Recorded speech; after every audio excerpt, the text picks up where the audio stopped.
सबका आपके अपने चैनल चौक इंडस्ट्रियल अकेडमी में।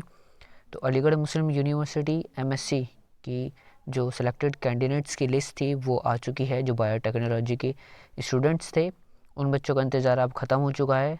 तो जिन बच्चों ने उसका एंट्रेंस एग्ज़ाम दिया था और एडमिशन के लिए वेट कर रहे थे उनके लिए जो उनकी लिस्ट है वो आ चुकी है।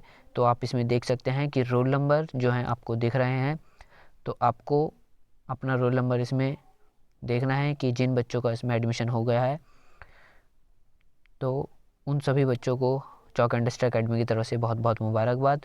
और इसी तरह हमारे चैनल की वीडियोस देखते रहिए, अपना प्यार बनाए रखिए और चैनल को सब्सक्राइब करना ना भूलिए ताकि आपको इसी तरह की वीडियोस हमारे चैनल पर सबसे पहले मिल सके।